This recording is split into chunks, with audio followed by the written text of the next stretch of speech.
बिस्मिल्लाहिर्रहमानिर्रहीम अस्सलाम वालेकुम नाज़रीन अनवार होम्योपैथिक क्लिनिक ना होम्योपैथिक डॉक्टर अनवर अल्लाह ताला सरा मुखातिब यम او تاسو ګورئ زموږ پیج آسان هومیوپیثي نن به خبره کوو هومیوپیثیک دوايي پلاټینم میټالیکم باره کې دا موږ سره ده هومیوپیثیک دوايي پلاټینم میټالیکم او دا جوړه ده د پلاټینم نه پلاټینم دنیا کې په قیمتي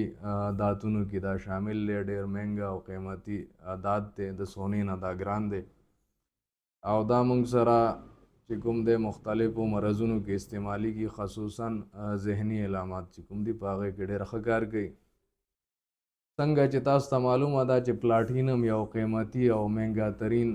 دات دی او دقه شانې هغه په نورو داتونو باندې چې کوم دی د هغه فوقیت دی نو دقه شانې د دې علامات دي د انسان په بدن کې او د انسان په بدن کې مختلف میټلز چې کوم دي د هغې لږ لږ مقدار چې کوم دی هغه موجود دی چې کوم ته ټریس ایلیمنټ ویلی کېږي په هغې کې سونه هم شامل ده پلاټینم پکې هم شامل دی نور هم داسې ډېر څیزونه دي چې هغه په انسان باډۍ کې شامل دي او د هغې د لیول چې یا کم شي یا زیات شي نو د هغې په وجه مختلف جسمانی او ذهني علامات پیدا کېږي پلاټینم زیاتره هغه کسانو کې استعمالیږي کوم چې انتهایی مغرور وي او غرور او تکبر والا انسانان چې کومي هغه پلاټینم دوی سره ټیک کېږي کوم کس کوم انسان چې دی هغه ځان غوره ګڼي او دا نور انسانان حقیر او کمتر ګڼي مغرور ای تکبر کوي نو دا کس چې کوم دی پلاټینم دوی سره دی ټیک کېږي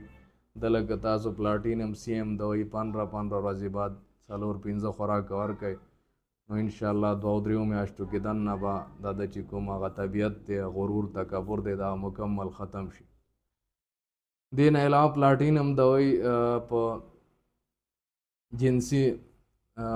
مسایلو کې هم استعمالیږي او چا کې چې جنسي خواهش زیات وي که هغه نارینه او که زنانه خو چې سیکچوال ډیزایر چې کوم دي جنسي چې کوم خواهشات دي هغه پکې زیات وي نو هغه پلاټینم میټالیکم دوی چې کوم د هغې سره نارمل کېږي دې نه علاوه که نارینه دي او که زنانه دي هغه میسټوبریشن کوي سیکچوال ډیزایر پکې زیات وي او د هغې په وجه هغه مشقځني کوي نو هغې کې هم دا پلاټینم میټالیکم دوی استعمالیږي او دغه د مشقځني چې کوم رجحان دی دا ختموي دې سره سره پلاټینم میټالیکم دوی په قبض کې استعمالیږي داسې قبض چې کومو ته د مسافرو قبض ویلی کېږي چې کوم قبض نارمل روټین کې عام په کور کې چې څوک پاتې کېږي خپل علاقه کې پاتې کېږي اله د هغه قبض نه اله نارملي خو چې بار ته شي خپل ایریا نه وځي خپل علاقې نه وځي یا په مسافرۍ کې نو هغه ته قبض وي نو دې کې هم پلاټینم میټالیکم استعمالیږي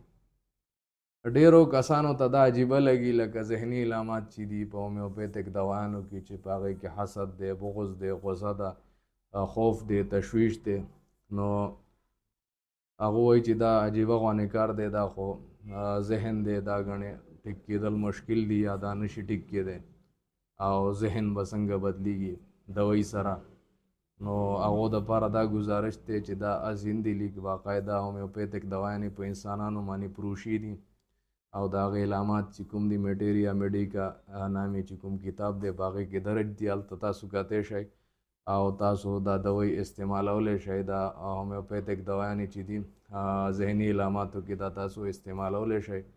او که داسې د چا شک شوبه چې دا کار نه کوي یا ذهن به څنګه بدلی نو هغو دپاره اوپن چیلنج دی چې داسې کوم کس چې هغه کې غرور او تکبر زیات وي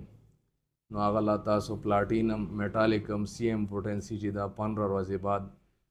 4 نایواله 5 خوراک ورکوي انشاءالله بیا به تاسو وګورئ چې دا کس چې مخکې کوم غرور تکبر د کې هغه د کې به ختم شي د هغې وجه دا ده چې هومیوپیتیک دوايانې په انسانانو باندې ازماوشي دي پروشي دي او هغه پروینګ دوران کې کله چې تجربات کېدل نو جسمانی علامات هم راغلي جسمانی پیتالوجیز هم راغلي مخې ته